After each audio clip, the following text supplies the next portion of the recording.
अस्सलाम वालेकुम नाज़रीन, आप देख रहे हैं प्रोग्राम सेंटर स्टेज। मैं हूं मोहम्मद जुनैद हलीम। नाज़रीन, गुज़िश्ता 24 घंटे निहायत अहम गुजरे हैं, बहुत सी हैपनिंग्स हुई हैं, उन्हीं पर आज के प्रोग्राम में बात करेंगे। सबसे पहले अगर बात की जाए, लाहौर हाई कोर्ट ने 3 बार मोहलत के बावजूद पेश ना होने पर साबिक वज़ीर आज़म और PTI के चेयरमैन इमरान खान की हिफाजती जमानत की दरख्वास्त खारिज कर दी, जबकि अदालत ने आखिरी सेशन में पेश होकर वजाहत ना देने पर इमरान खान को तौहीन अदालत का नोटिस भी जारी करने का इंदिया दे दिया और उन्हें शाम 6:30 बजे तक हर सूरत में पेश होने का हुक्म दिया था। अलबत्ता इमरान खान मुकर्ररा वक्त तक पेश ना हो सके। तो इस मौके पर जस्टिस बाकिर नचवी ने रिमार्क्स में कहा कि दरखास्त गुजारत में पेश नहीं हुए, अदम पैरवी पर अदालत की जानिब से जो दरखास्त की गई है उसे खारिज किया जाता है, अदालत से इस्तदा जो की गई थी उसे भी खारिज किया जाता है। अदालत की जानिब से नाज़रीन तौहीन अदालत के नोटिस के इंदिये के बाद इमरान खान ने कानूनी माहिरीन से मुशावरत शुरू की और लाहौर हाई कोर्ट में पेश होने का फैसला कर लिया था। इस हवाले से उनकी रिहाइशगाह जमान पार्क के बाहर रास्ते भी क्लियर करा लिए गए थे, लेकिन वो अदालत के मुकर्ररा वक्त पर फिर भी ना पहुंच सके। बाद अज़ां वकला अदालत पहुंचे और उन्होंने अदालत से इमरान खान की पेशी के लिए मजीद वक्त मांगा है। अदालत ने वकला को यह कहा है कि हम पीर का दिन रख देते हैं। अदालत ने सिक्योरिटी इंतजामात मुकम्मल होने के बाद इमरान खान को पीर को पेश होने की हिदायत एक बार फिर से की है। देखना यह है कि क्या वो इस बार इस हिदायत पर अमल करते हैं, क्योंकि बारहा गुज़िश्ता कई दिनों से यह मामला चल रहा है। अदालत ने कार्रवाई पीर तक अब मुलतवी कर दी है, लेकिन इससे कबल गुज़िश्ता रोज इलेक्शन कमीशन के फैसले पर एहतजाज और हंगामा आराई का जो मुकदमा था उसमें इस्लामाबाद की इंसदाद दहशतगर्दी अदालत ने भी साबिक वज़ीर आज़म इमरान खान की अबूरी जमानत खारिज कर दी थी। दूसरी जानिब मुस्लिम लीग नून की जानिब से इमरान खान की अदालत में पेश ना होने पर सख्त रद्द-ए-अमल सामने आया है। मरियम नवाज साहिबा ये कह रही हैं कि अदालती अहकामात के बावजूद इमरान खान का अदालत में कानून के सामने पेश ना होना इस मुल्क के निज़ाम अदल व इंसाफ के मुंह पर एक जोरदार तमाचा है। गुज़िश्ता रोज़ वज़ीर दाखिला राना सनाउल्लाह का भी एक बयान सामने आया था, जिसमें उन्होंने ये कहा था कि वो इमरान खान की गिरफ्तारी का बिल्कुल इरादा तो रखते हैं, लेकिन PTI रहनुमा फवाद चौधरी ने आज मीडिया से गुफ्तगू की और उन्होंने ये कहा कि इमरान खान और PTI को कमज़ोर करना पाकिस्तान को कमज़ोर करने के मुतरादिफ होगा। जबकि फवाद चौधरी ने यह भी कहा है कि मरियम नवाज शहबाज शरीफ की सियासत से लाताल्लुकी का इजहार कर चुकी हैं। क्या उनकी जानिब से कहा गया, पहले वो सुनिए फिर मजीद बात करते हैं। हमारे लोगों को उठाया जाता है और राना सनाउल्लाह फख्र से फिर कहता है कि हाँ, हम इमरान खान को भी गिरफ्तार करेंगे। इमरान खान पाकिस्तान के इस वक्त सबसे बड़े लीडर हैं। इमरान खान को कमज़ोर करना, तहरीक इंसाफ को कमज़ोर करना, पाकिस्तान को कमज़ोर करना है। आज तो मरियम नवाज ने शहबाज शरीफ से लाताल्लुकी का इजहार कर दिया और कहती है मेरी हुकूमत नहीं है। सिर्फ प्रोटोकॉल के लिए, सरकारी मुराद के लिए मरियम नवाज इस हुकूमत का हिस्सा है, बाकी हर मामले में वो कहती है मेरा कोई ताल्लुक ही नहीं है। फवाद चौधरी साहब की गुफ्तगू आपने सुनी, वाकई में काफ़ी दिलचस्प ये बयान है या दावा इसको कहिए, लेकिन ये इतना आसान नहीं होगा जितना आसान मुस्लिम लीग नून की इस वक्त क़यादत समझ रही है कि आप जान छुड़ा लें, तमाम तर जिम्मेदारी उसे ओन ना किया जाए। उधर FIA ज़राए के मुताबिक नाज़रीन शौकत तरीन का नाम ECL में डालने और उन्हें भी इश्तिहारी करार देने की कार्रवाई शुरू कर दी गई है और अब दरख्वास्त मुस्तरद होने के बाद क्या हुकूमत इमरान खान को गिरफ्तार करेगी या नहीं, इस पर भी आज के प्रोग्राम में बात करेंगे। जबकि राना सनाउल्लाह की प्रेस कॉन्फ्रेंस अब से कुछ देर पहले हुई, उसके बाद यह मामला अब क्या रुख इख्तियार करेगा, इस हवाले से भी आज के प्रोग्राम में ही हम बात करेंगे। दूसरा एक और मामला भी है, वो मामला यह है कि गुज़श्ता शब पेट्रोलियम मसनूआत की कीमतें उसमें एक मरतबा फिर से गैर मामूली इजाफा कर दिया गया है और मौजूदा मखलूत हुकूमत अपने दौरे हुकूमत में पेट्रोल की कीमतों में 8 बार इजाफा कर चुकी है। लेकिन हमें वो वक्त भी याद है जब शहबाज शरीफ साहब ट्वीट करते थे, उनकी पार्टी के दीगर रहनुमा ट्वीट करते थे और कहते थे कि अवाम के साथ जुल्म हो रहा है। ये ऐसी हुकूमत जिसने PTI की हुकूमत के बारे में कि मैंडेट लिए बगैर आई है, तो वो ऐसा ही सुलूक अवाम के साथ करेगी। इन तमाम हुकूमती इक़दामात से अवाम की मुश्किलात में नाज़रीन दिन ब दिन इजाफा होता जा रहा है और हुकूमत अब तक बेबस दिखाई दे रही है। क्या हुकूमत के पास अवाम पर बोझ मुंतकिल करने के अलावा कोई और माशी हल या प्लान है, इस पर भी हम बात करेंगे। और क्या अवाम को महंगाई से यह हुकूमत बचा पाएगी। एक और अहम मामला वो ये है कि इमरान खान ने सदर मुमलिकत आरिफ अलवी को एक खत लिखा है और उसमें उन्होंने साबिक साबिक army chief general Qamar Javed Bajwa के खिलाफ सख्त तहकीकात का मुतालबा कर दिया है। साथ में जिमनी और सूबाई इंतखाबात का मामला भी चल रहा है। अभी तक कोई तारीख देने से कासिर है, ना तो इलेक्शन कमीशन ना ही हुकूमत की तरफ से कोई तारीख दी जा सकी है। ये तमाम मौज़ूआत आज के प्रोग्राम में ज़ेर बहस लाएंगे। जो मेहमान हमारे साथ होंगे उनका तारुफ आपसे करवा देते हैं। वासिक क़य्यूम अब्बासी साहब PTI के रहनुमा हमारे साथ मौजूद होंगे। अली गौहर बलोच साहब पाकिस्तान मुस्लिम लीग नून की नुमाइंदगी करेंगे और नदीम असगर कायरा साहब पाकिस्तान पीपल्स पार्टी की नुमाइंदगी करेंगे। आप तमाम मेहमानों को वेलकम कहते हैं। अली गौहर बलोच साहब, आगाज़ आपसे करेंगे। क्रेडिबिलिटी कहा जाता था कि जी नून लीग के पास क्रेडिबिलिटी है, तजुर्बा है, इकनॉमिक टीम है, तमाम मसाइल का हल आप ही के पास है। फिर मिफ्ता इस्माइल साहब को साइडलाइन कर दिया गया, इसहाक डार साहब को लाया गया कि जी अब देखते हैं कि किस तरह से मुल्क की मईशत नहीं संभाली जाती। लेकिन तमाम के तमाम दावे धरे के धरे रह गए और कुछ भी आप लोग जो IMF की शराइत हैं वो मानने पर मजबूर हैं। अवाम को रिलीफ देने में मुकम्मल नाकामी दिखाई दे रही है। गुज़िश्ता रात जो इजाफा हुआ है पेट्रोलियम मसनूआत में, उसके बाद एक तूफान सर पे खड़ा है। 170 अरब का मिनी बजट भी लाया जा चुका है। तो ये सारे दावे क्या अवाम को आप लोग भी मामू बना रहे थे दूसरी जमातों की तरह? बिस्मिल्लाहिर्रहमानिर्रहीम। देखें, इसमें तो कोई दूसरी राय नहीं है कि ये जो मुआहदा हुआ था ये सारा किया धरा मियां मोहम्मद नवाज शरीफ का नहीं बल्कि इमरान अहमद नियाज़ी का था। और वही उन्होंने बाहसीयत वज़ीर आज़म पाकिस्तान की तारीख के सबसे बड़े कर्जे लिए और उन भयानक शराइत पर लिए और उन मुआहदों के ऊपर आज भी जो दस्तखत है वो इमरान अहमद नियाज़ी साहब के हैं।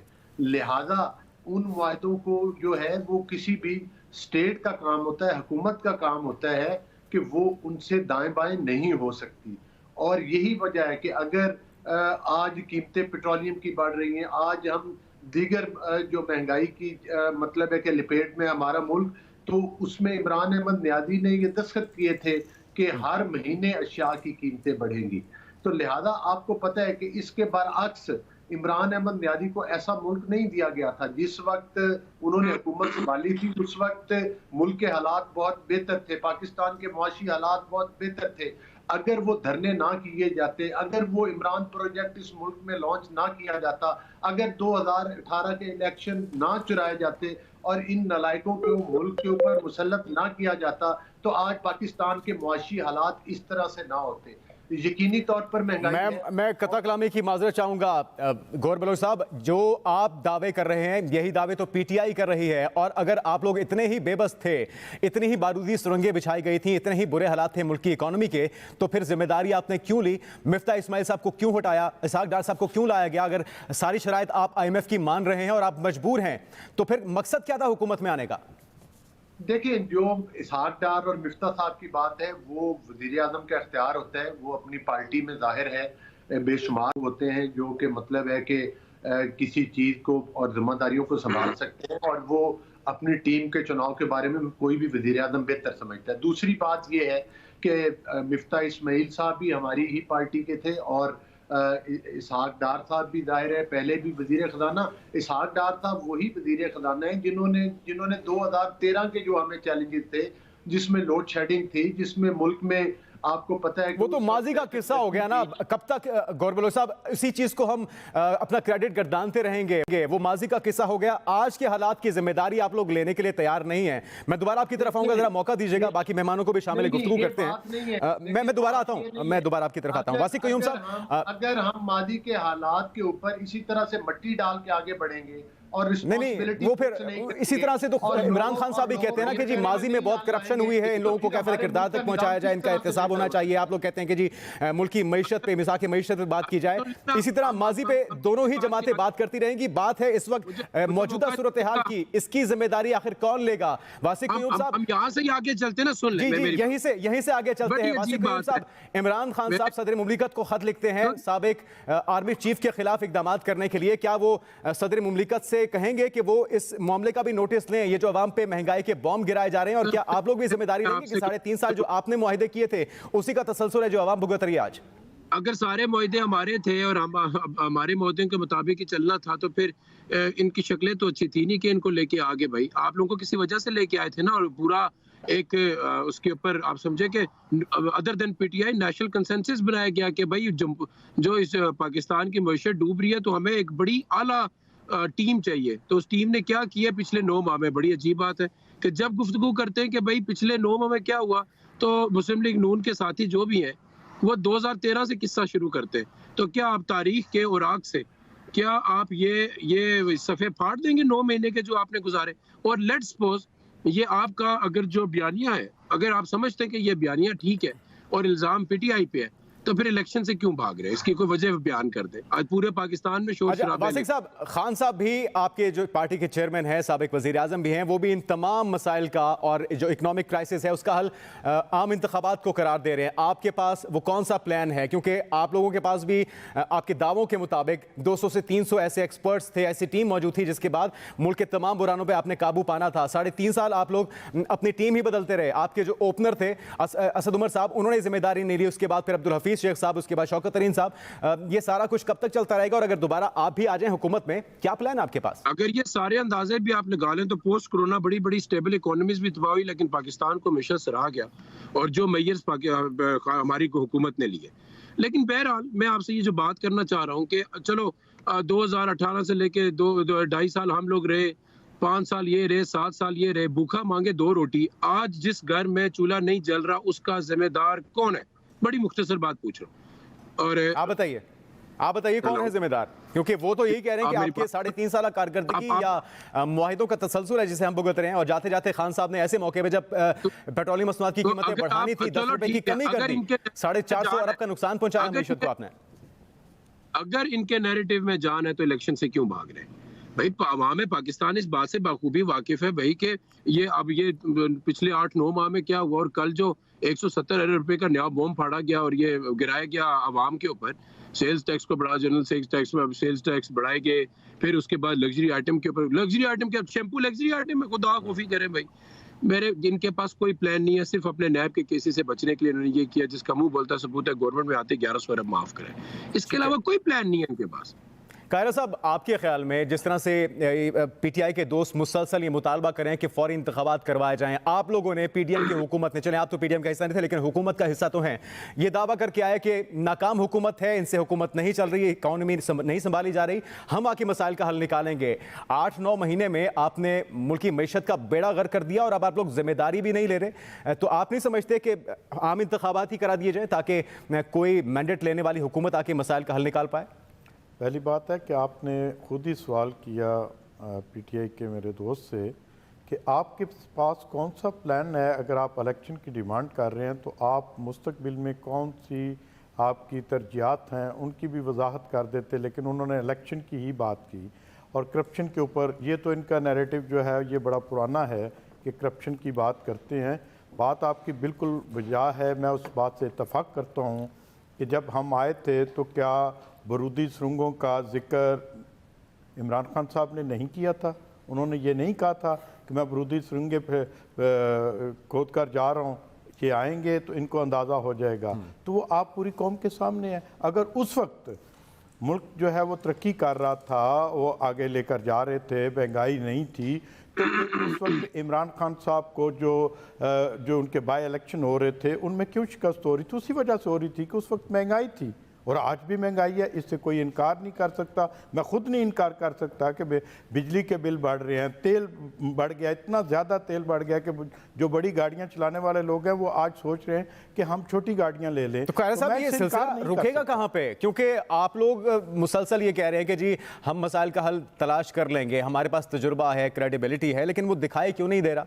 IMF तो यकीन नहीं कर रहा किसी पे, दोस्त ममालिक आप पे एतबार इस वजह से नहीं करे कि यहाँ पे जब तक सियासी इंतशार रहेगा, ये सूरत हाल चलती रहेगी। तो फिर आपके ख्याल में आपकी पार्टी के पास क्या हल है इसका? देखिए, पहली बात यह कि इस्तेकाम तमाम सियासी जमातें एक जगह पर खड़ी हैं और एक सियासी जमात जो है वो इलेक्शन की डिमांड कर रही है। अगर सियासी इस्तेकाम इसमें आपको नज़र नहीं आता तो क्या कल इलेक्शन हो जाएं और इस सूरत हाल में हो जिसमें खुद ही इमरान खान साहब कहते हैं कि मुझे इलेक्शन कमीशन के ऊपर एतबार नहीं है, मुझे कुछ अदारों के ऊपर एतबार नहीं है, तो फिर अगर इलेक्शन हो जाए और कल फिर अगर ये इलेक्शन हार जाएं तो फिर आपका इनकी क्या डिमांड होगी? फिर ये कैसे अपना नैरेटिव बनाएंगे कि जी इलेक्शन जो है वो सही हुए हैं या गलत हुए हैं। इलेक्शन कमीशन मैं समझता हूँ कि जितनी देर तक रिफॉर्म्स नहीं होती, जितनी देर तक जो हमारे इश्यूज़ हैं, ये अपना बयानिया जो है वो खुद खो गए हैं। देखिए ना, आप इससे गौर करें कि जो ये इलेक्शन से असेंबली से बाहर आए, फिर अपनी 2 हुकूमतें इनकी थी पंजाब में और KPK में, वो ख़त्म की। तो अगर कारा साहब, अगर हम थोड़ी देर के लिए एक दूसरे पे इल्ज़ाम तराशी को छोड़ के सिर्फ इस वक्त जो मौजूदा मुल्क की सूरत हाल है, जो हम दिवालिया होने के दर पे खड़े हुए हैं, इस मसले के हल की तरफ आएँ, तो आपके पास, पीपल्स पार्टी के पास, क्योंकि एक भारी कीमत होगी जो आप तमाम PDM की जमातों को अदा करनी पड़ेगी, क्या आप उसके लिए तैयार हैं? और क्या इस सूरत हाल से निकलने के लिए कोई लाहेअमल है सिवाय इसके कि अवाम पे सारा बोझ डाल दिया जाए? नहीं, अवाम के ऊपर बोझ नहीं डालना चाहिए। मैं समझता हूँ कि जो हुकूमत है, मैं भी उसका थोड़ा सा हिस्सा हूँ। नहीं, थोड़ा सा नहीं, आप काफ़ी हिस्सा है, पूरा सूबा आपके पास है, विफाक का हिसाब है।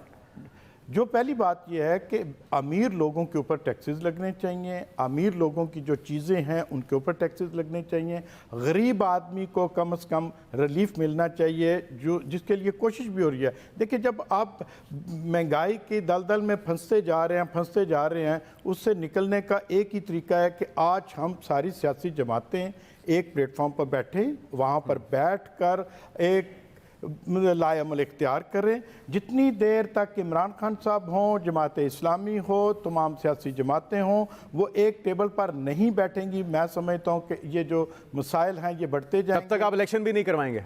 नहीं, इलेक्शन देखें, इलेक्शन तो आइन और कानून के मुताबिक होने चाहिए, जो उनका टाइम बनता है उसमें होने चाहिए। उससे कोई, मेरी जमात तो हमेशा आइन और कानून के साथ खड़ी है, हम आइन और कानून के साथ हैं जी।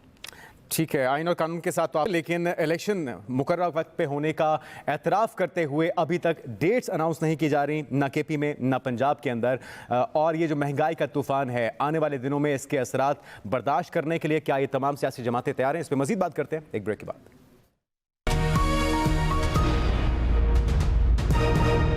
नाज़रीन, ब्रेक के बाद आपको खुश आमदीद कहेंगे। अली गौहर बलोच साहब, मरीम नवाज साहिबा की वापसी हुई है, उन्हें जिम्मेदारियां सौंपी गई हैं, इजाफा हुआ है जिम्मेदारियों में, बहुत अच्छी बात है। और वो भरपूर तरीके से, जिस तरह से कहा जाता है, क्राउड पुलर है। लेकिन ये जो बयान उन्होंने आज दिया है, ये बड़ा हैरान कुन है। एक तो वो कह रही है कि जी ये हुकूमत के साथ उनका कोई लेना देना नहीं है, और वो जिम्मेदारी तब लेंगे जब नवाज शरीफ साहब वज़ीर आज़म होंगे। तो क्या ये बयान देने से आप लोग बरी ज़िम्मा हो सकते हैं? और इसी तरह की चीज़ों पर आप लोग एतराज़ किया करते थे कि इमरान खान साहब किसी चीज़ की जिम्मेदारी नहीं लेते, तो ये मरियम साहिबा के बयान पर आपका रद्द-ए-अमल क्या है?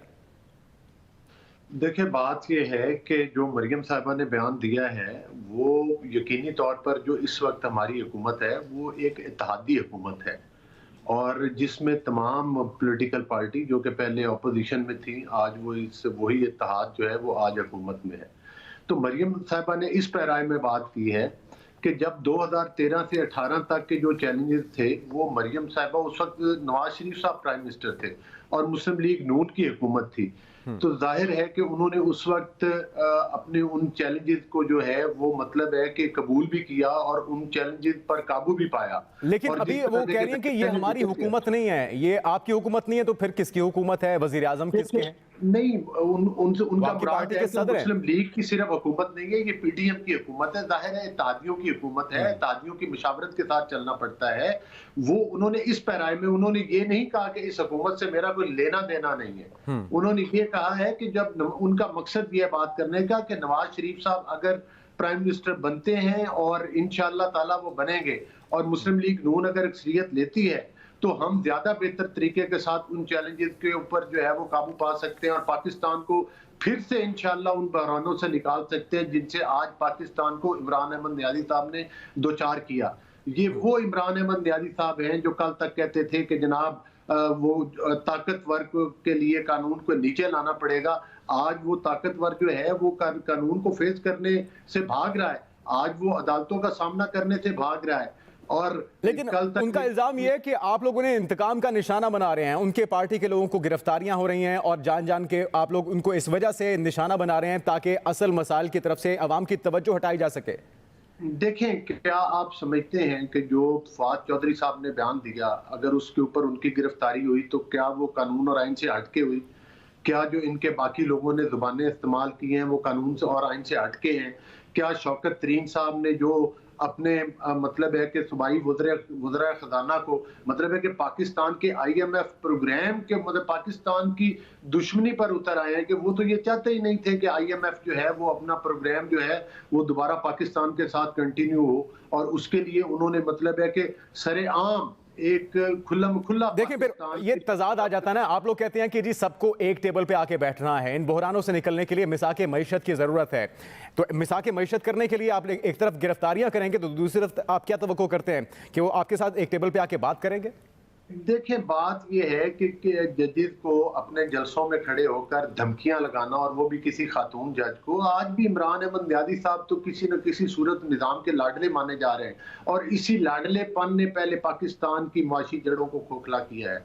और अगर मुनहासिल कौम हमने इस चीज़ का अजाला ना किया और इन रिस्पॉन्सिबिलिटी को फिक्स ना किया और इन मुजरमों को अगर हम कटहरे में नहीं लेकर आएंगे, तो मैं नहीं समझता कि पाकिस्तान के हालात को हम उस तरह से तमाम मिलकर बेहतर कर सके। लेकिन इसके बरक्स मैं अब जिस वक्त अपोजिशन को दीवारों के अंदर चुनवाया जा रहा था, जिस वक्त 2-2 साल के लिए उनको जेलों में बंद किया जाता था, जिस वक्त कहा जाता था कि ये इलेक्शन से पहले इनकी जमानतें भी ना हो, उस वक्त भी शहबाज शरीफ ने ये बात की थी कि भाई मिसाके जो है वो मईशत करते हैं। तो हमने उस वक्त भी तावन की पेशकश की थी, हालांकि हमारी पार्टी के अंदर भी शहबाज शरीफ साहब के ऊपर उस वक्त तनकीद की गई थी। लेकिन हम तो आज भी कहते हैं कि आगे बढ़े, इस मईशत के ऊपर तो क्या इमरान खान साहब को गिरफ्तार करने जा रहे हैं आप लोग आने वाले दिनों में? देखिए, बात यह है कि हम तो हमारे दरवाजे तो खुले हैं। अगर पाकिस्तान की बेहतरी के लिए, पाकिस्तान की मईशत की बेहतरी के लिए, जिस तरह से कि कल इसहाक डार साहब ने अपनी स्पीच में भी इस चीज का इरादा किया है, हमने ऑपोजिशन में रहते हुए भी इस चीज की ऑफर की थी। आज तो हम हुकूमत में हैं, आज तो हम पर ज्यादा जिम्मेदारी आयद होती है। हमारे दरवाजे और हमारे दिल आज भी उसी तरह से खुले हैं कि जिस तरह से कि ऑपोजिशन में बैठकर, हालांकि उस वक्त इमरान अहमद नियाज़ी साहब तो तंग नजरी का उस वक्त भी मुजाहरा कर रहे थे। मुझे ये बताएं, आज पाकिस्तान में जो सियासी बहरान है वो किसने पैदा किया? मुझे ये बताएं कि असम्बलियां जो तोड़ी गई हैं, इसका मकसद क्या था? इसका मकसद सिर्फ पाकिस्तान को सियासी और आईनी बहरान से दो चार करना था।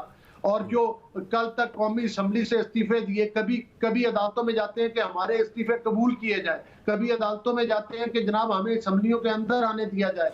जी, इनके तमाम के तमाम जो मैं समझता हूं इक़दामात हैं वो मुल्क दुश्मनी पर मबनी है, और इनके तमाम के तमाम इक़दाम बदनीति पर मबनी है।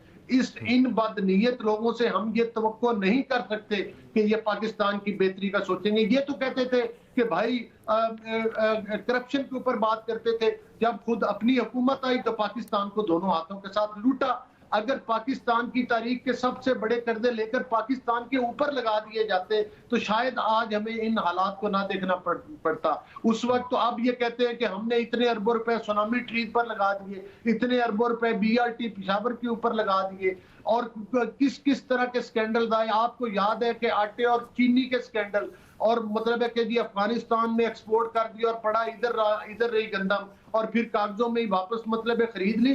पाकिस्तान के साथ क्या क्या मजाक नहीं किया गया। रिंग रोड का स्कैंडल क्या है, फॉरेन फंडिंग केस का स्कैंडल क्या है, तोशा खाना की रसीदें, आज भी लोगों जब उनको कहा रसीदें दिखाओ तो वो जेली रसीदें लेकर आ गए। मतलब ये है, और 6-6 कैरेट की अंगूठियां, ये सब कुछ क्या था? ये असल इमरान खान का और उसकी पार्टी का चेहरा है, और उनके हमारियों का चेहरा। अच्छा, ठीक है। अभी ये सारा कुछ तो यकीनी तौर पे आप लोगों का पॉइंट ऑफ व्यू है, लेकिन तहरीक इंसाफ इसे मानने पे तैयार नहीं है, और एक बड़ी तादाद में कम तादाद में अवाम उनके साथ है। उसकी एक बड़ी वजह मुल्क की मईशत का बुरे हाल में होना है। कारी साहब, आपके लिए एक सवाल छोड़े जा रहा हूं, और वो सवाल ये है कि अगर इसी तरह से गिरफ्तारियां आप लोगों की होती रहीं PTI की हुकूमत में, और आज जब PDM की हुकूमत है, PTI के लोग गिरफ्तार हो रहे हैं, इमरान खान साहब को गिरफ्तारी के हो रही हैं, तो आप नहीं समझते कि अगर उन्हें गिरफ्तार कर लिया जाता है तो उनकी पॉपुलैरिटी मजीद बढ़ेगी और आप लोगों को मजीद मुश्किलात का सामना करना पड़ सकता है जब भी आम इंतखाबात होंगे? उसके लिए आपके पास क्या प्लान है? इस पर बात करेंगे एक ब्रेक के बाद। ब्रेक के बाद आपको कहेंगे खुशामदीद। कारी साहब, जो सवाल मैंने ब्रेक से पहले आपसे पूछा था कि अगर इसी तरह से गिरफ्तारियां होती रहेंगी तो फिर इस वक्त जो क्राइसिस है मुल्क के अंदर, मिसाल मईशत की आप लोग ऑफर्स कर रहे हैं, वो किस तरह से मुमकिन हो पाएगा? बात आपकी ठीक है, लेकिन आपको थोड़ा सा जब इमरान खान साहब की गवर्नमेंट थी तो कश्मीर इशू के ऊपर तमाम सियासी जमातों ने कहा कि हमें एक टेबल पर बैठकर बात करनी चाहिए, और उस वक्त भी इमरान खान साहब एक टेबल पर नहीं बैठ सके थे। फिर जैसे कि गौहर साहब ने कहा कि शहबाज शरीफ साहब ने और तमाम सियासी जमातों ने कहा कि मिसाके इकॉनमी करते हैं, उस पर भी वो ना साथ आ सके। तो आज अगर जो उनके ऊपर FIRs हो रही हैं तो क्या तोशा खाना का केस है तो वो गवर्नमेंट तो नहीं लेकर आई? क्या इलेक्शन कमीशन के साथ जो लेकिन हुकूमत तो आपकी है ना। देखिए उस वक्त आप लोग ये बात करते थे कि खान साहब टेबल पे नहीं आते तो आप ऑपोजिशन में थे, आज आप हुकूमत में हैं। आप ये समझते हैं कि मैं जुर्म भी करूं सबको और साथ लेके चलना है? नहीं, ऐसे नहीं होता। देखें, जुर्म कर रहे हैं, अगर वो कोर्ट्स के खिलाफ बात करते हैं, जजेस के खिलाफ बात करते हैं, खातून जज के खिलाफ बात करते हैं, तो क्या फिर उनको खुला छोड़ दिया जाए इसलिए कि भाई जी वो अगर उनको गिरफ्तार किया तो मुल्क का ये हो जाएगा? देखना यह कि लीडर को ये सोचना चाहिए कि क्या उसको ये बातें करनी चाहिए या नहीं करनी चाहिए। आज तक किसी को सियासी तौर पर गिरफ्तार नहीं किया गया। जो उन्होंने ज़बान इस्तेमाल की है उसके ऊपर जो कानून है वो हरकत में आया और उनके खिलाफ FIRs हुई हैं। पाकिस्तान की जो सियासी जमातें हैं उनको ये सोचना पड़ेगा कि हमें अपने मुंह से उनकी लीडरशिप को, उनके कारकुनों को ऐसी ज़बान इस्तेमाल नहीं करनी चाहिए जिससे किसी अदारे की, किसी शख्स की दिल आज़ारी हो। ठीक है, ये बात मानने वाली है कि इस वक्त तकसीम नहीं बल्कि इत्तेहाद का वक्त है। वासिक साहब, खान साहब अपने फॉलोअर्स को अभी तक ये मशवरा नहीं दे रहे या मुतालबा नहीं कर रहे कि जिन लोगों ने अपनी गाड़ियों के पीछे एब्सोल्युटली नॉट लिखवाया था उसको हटा दिया जाए, क्योंकि एक और बड़ा यूटर्न तो वो ले चुके हैं अमेरिका से जिम्मेदारी हटा के जनरल बाजवा पे डालकर। साथ में आप लोग एक तरफ जेल भरो तहरीक चलाते हैं, दूसरी तरफ जमानतों पे जमानतें लेने के लिए कोशिशें कर रहे हैं, तो ये तजादात कब तक चलेंगे? ओ भाई, इतना लंबा सवाल फेंक दिया, मेरी बात को जरा सुन ले। सबसे पहले फाजल मेंबरान बैठे हुए अभी पैनल पे, मैं हैरान हूं कि सवाल के अंदर में जवाब चला। इनसे जब पूछा जाता है कि महंगाई का क्या तोड़ है, भाई अवाम रोटी कपड़ा मकान मांग रही है, ये जवाब शुरू कर दिए, सवाल शुरू आगे से जवाब शुरू कर देते हैं कि इमरान खान की पर्सनालिटी के ऊपर सवाल बात शुरू कर देंगे। वासिक साहब, इनको हमारे सवाल किया था तो मेरे सवाल पे ही आ जाएं आप। भाई मुख्तसर बात है कि एब्सोल्युटली नॉट लिखा है। पाकिस्तान की मैशत का आज सवाल हो रहा है, जिस मकसद के लिए आपको लाया, आज मैशत किधर खड़ी है? क्या अवाम के पास रोजगार, क्या अवाम की, या पाकिस्तान का GDP, क्या हमारी रेमिटेंसेस, क्या हमारी इकोनॉमी, इन्हीं बातों के ऊपर लाया गया था ना कि ये बड़े तुरम खान, इनके पास फार्मूला, क्या फार्मूला आपके पास? मुख्तसर बात ये है कि मेरे भाई कि पाकिस्तान में जब तक आप लोगों की पॉलिटिकल स्टेबिलिटी नहीं आती जो फ्री एंड फेयर इलेक्शन के नतीजे पे आएगी, तब तक आपकी इकोनॉमिक स्टेबिलिटी नहीं आ सकती किसी सूरत भी। और आपको एतराज ये है कि आप लोग टेबल पे आके बात करने के लिए तैयार नहीं है। इलेक्शन रिफॉर्म्स पे बात हो, इलेक्शन होने पे बात हो, बैठ के बात होगी, उसका कोई हल निकलेगा। ठीक है ना, इलेक्शन अनाउंस करें तो बैठ के बात करने को तैयार है, कब हमने ना की है? आप देखें ना, एक गवर्नमेंट के पास लेजिटिमेसी नहीं है, वो क्या करेगी? वो इंटरनेशनली क्या फॉर्मूला लेके जाएगी? लेकिन ये बताइएगा वासिक साहब कि जब तक इलेक्शन नहीं होते तब तक अगर अवाम पे जुल्म होता रहे, उसे तहरीक इंसाफ सिर्फ बैठकर देखती रहेगी इस वजह से कि आप लोगों का मुतालबा नहीं माना जा रहा? खान साहब, अवाम के लिए कब निकलेंगे सड़कों पे? या जेल भर दें, कम से कम गिरफ्तारी दे दें एहतिजाजन? मैं आपका एहसानमंद रहूंगा, कम से कम इस बात को माना। देखें, इलेक्शन, सबसे पहली बात यह कि क्या आप पंजाब के इलेक्शन को डिले कर सकते हैं? आर्टिकल जो कॉन्स्टिट्यूशन का 105 है उसमें गवर्नर ने, उस पर पहली शिक्की ये लिखी है कि उसमें गवर्नर ने अनाउंस करनी डेट, और that should be with in 90 days limit. आप मुझे बताएं कि अगर पंजाब को आप डिले नहीं कर सकते तो फिर फेडरल को रोकने का क्या मकसद है? और अगर आप फेडरल को रोक देते हैं और दोनों सूबों में इलेक्शन कराते हैं तो क्या ऐसी सूरत में आपकी फेडरल में गवर्नमेंट कोई और है? वो किस लेजिटिमेसी के साथ इंटरनेशनल डायलॉग्स में जाएगी पैसे लेने के लिए कि मेरे दो दाएं बाएं बड़े सूबों में इलेक्शन हो रहा है लेकिन मेरे पास 26 किलोमीटर की गवर्नमेंट और मुझे आप कुछ दे दें? ये पॉसिबल ही नहीं है गवर्नमेंट के लिए। So what I mean to say, जो मैं पॉइंट स्टैब्लिश करना चाह रहा था, पाकिस्तान में फ्री एंड फेयर इलेक्शन ही इस टाइम पॉलिटिकल स्टेबिलिटी लेके आ सकते हैं, जिसकी वजह से मौशी इस्तेकाम पाकिस्तान में आएगा। और वैसे भी जमहूरियत है तो इलेक्शन हो जाने दें, सिलेक्शन तो नहीं होनी ना, इलेक्शन हो जाने दें अगर जमहूरियत है। और अगर जमहूरियत नहीं है तो किताब को रख दें, जो जी आए करे, जिसका दिल जो मन करे करे। इसका मतलब हम गवर्नमेंट में आके बैठ गए तो अब 20 साल तक हम कहेंगे कि नहीं, चूंकि दो धमाके हो गए अब हमने इलेक्शन नहीं कराने। आपको इंश्योर कर रहे हैं कौन सा इलेक्शन होगा। ठीक है, आपका पॉइंट आ गया। मुख्तसर ब्रेक के बाद दोबारा गुफ्तगू के सिलसिले को यहीं से आगे बढ़ाएंगे।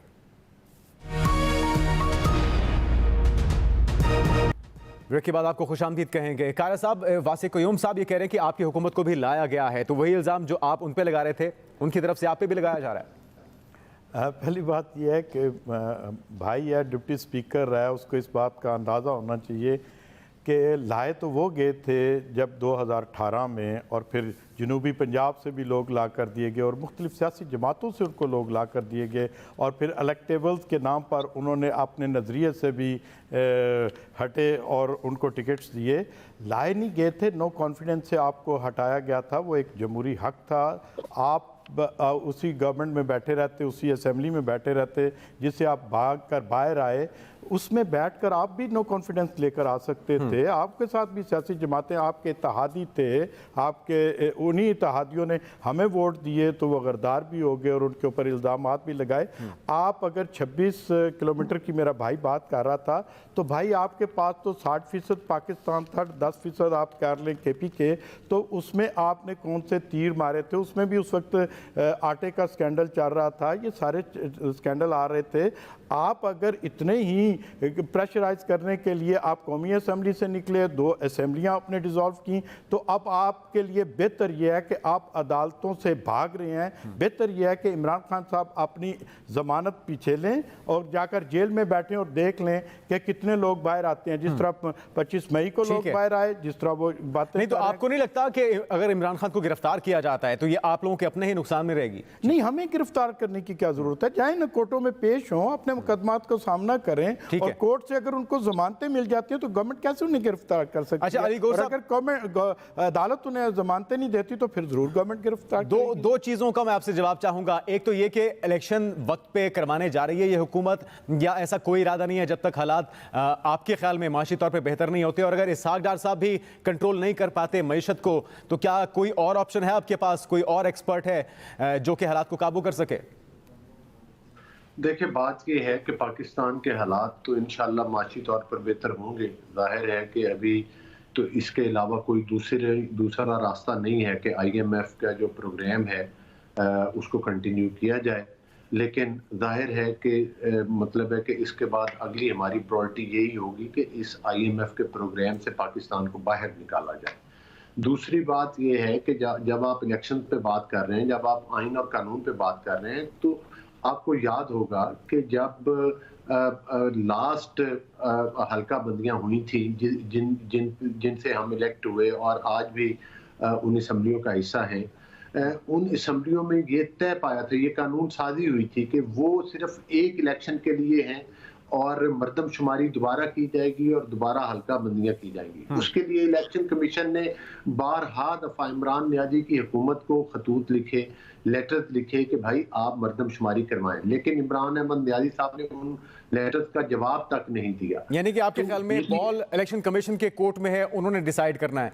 अच्छा, ये जो IAEA के सरबराह का दौरा पाकिस्तान है, ये बड़ा मायने खेज है, खासतौर पर इसकी टाइमिंग के हवाले से। पाकिस्तान इस वक्त बदतरीन माशी बहरान का शिकार है, इस पर तशवीश का इजहार किया जा रहा है, सोशल मीडिया पर डिबेट्स चल रही हैं। क्या हमारे एटमी असासों को लेकर आने वाले दिनों में भी खदशात हो सकते हैं? क्योंकि अभी तो तसल्ली या इत्मीनान का इजहार कर रहे हैं, लेकिन इस पर तशवीश पाई जाती है पाकिस्तानियों में।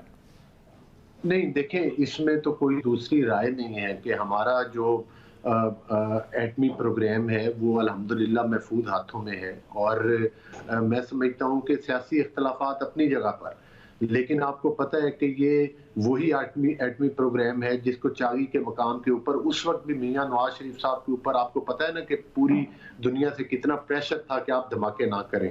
लेकिन पाकिस्तान की सलामती के लिए, पाकिस्तान की बका के लिए मियां नवाज शरीफ साहब उन तमाम ताकतों के सामने डटे और एटमी धमाके किए। और पाकिस्तान को जो है वो सब कुछ ठीक है, लेकिन इस मौके पे आखिर जरूरत क्यों पेश आई IAEA के सरबराह को पाकिस्तान का दौरा करने की? वजूहात क्या रही? क्या अवाम के साथ हुकूमत शेयर करने के लिए तैयार है? देखें, ये जाहिर है कि मतलब है कि जब भी कोई मतलब है मामलात होते हैं तो हमारी हुकूमत ने तो हमेशा पाकिस्तान के अवाम के सामने रखे हैं।